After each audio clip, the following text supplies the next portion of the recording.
Hi, I'm Erika Brandt with AgCareers.com. In my experience, there are a few things that can make or break an intern's experience. To help narrow it down a bit, we've identified just 8 critical do's and don'ts that can impact the success of your internship program. Let's dive right in. Number 1, do treat recruitment for internships the same as you would a full-time hire. Build your on-campus brand. For tips on how to do this, view the session on-campus branding. Get involved with student groups, faculty, career services, and know your target as we talked about in that same session. Get your business partners involved. It doesn't just have to be the hiring manager. Bring in some senior level people or those that are doing the jobs that the intern might be involved with. Set realistic expectations for the internship program and full-time opportunities. Know going into it how many you are looking to hire and for what positions. Also, try to forecast what types of full-time opportunities might be available to those interns after completion of their internship or remaining schooling. Provide all candidates a strong candidate experience from start to finish, even the ones that you don't offer a position to. Remember, students talk, and you want all of them talking positively. Train recruiters to conduct well-prepared interviews at all stages of the process, as well as make sure they are educated on the application process. And finally, make sure candidates get regular communication throughout the process with timeline expectations. Number 2, don't hire someone for your internship program and then not communicate with them until just prior to their start date. Be sure to not only practice effective communication throughout the interview process, but also after the offer has been made. Students that get their offer in the fall will hear from their friends that their organizations have been talking with them, emailing, or sending things to them throughout the spring semester. The student that hasn't heard anything starts to think, maybe my employer isn't as dedicated to their program as I thought. Or worse, maybe I don't have a position there after all.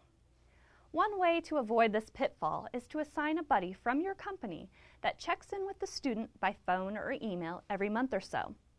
Another idea is to send care packages around finals or holidays. Logoed attire is great, or even company emails that are not confidentially sensitive. Just engage them right on, and you'll have a much easier time with the onboarding process and recruitment the next go-around.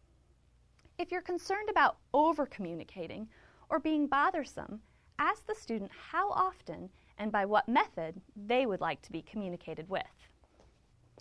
Number 3, do select mentors for each intern that will be supportive, have time, and are committed to the overall success of your internship program.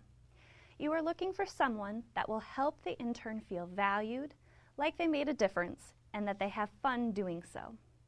Just like with full-time employees, a person's experience and engagement is usually directly tied to the relationship with their supervisor.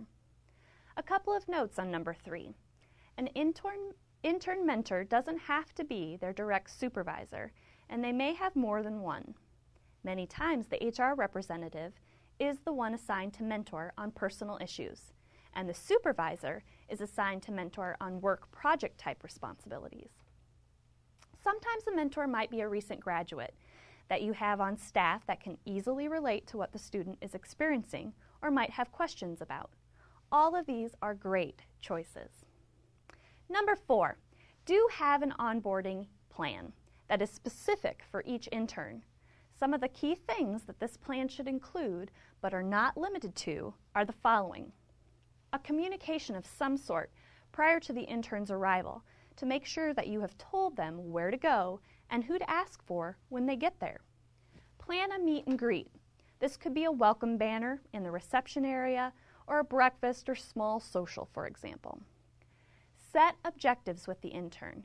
Give them objectives that are easy to obtain, as well as some stretch goals. Also start them out with a project on their first week that they can complete and share with the organization to give them a sense of accomplishment and contribution right off the bat. An example of this might be a competitive pricing analysis. Finally, be sure to communicate an evaluation plan. Be very clear and upfront with them about how they will be evaluated throughout their internship.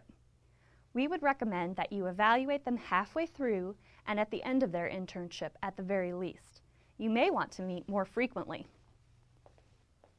Number 5, don't wait to set up the intern's workspace on the day of or the day before their arrival.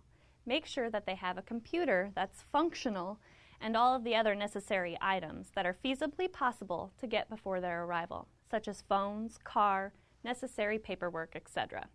Again, you want their first week to be about accomplishment, and while it's okay to give them a little time to set up their workspace, you don't want their first few days hunting down the tools they need to do their job. You want them to start doing something. Also, think of the impression that it leaves on the intern if you aren't prepared. Chances are your projects aren't prepared or ready for them to begin either.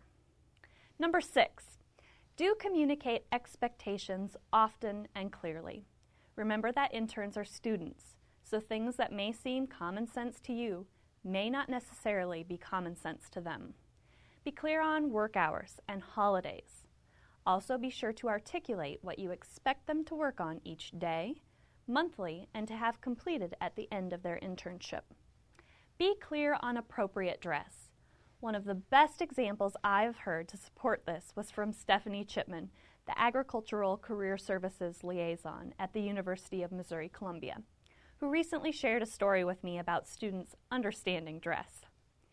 In her office, she has some student employees, and she told them all on their first day that nice jeans were acceptable dress for the office. Well, the next day, a student showed up in these. When confronted, the student said, "These are nice jeans. They cost about $80 and are at Abercrombie & Fitch." A perfect example of differing perceptions of nice.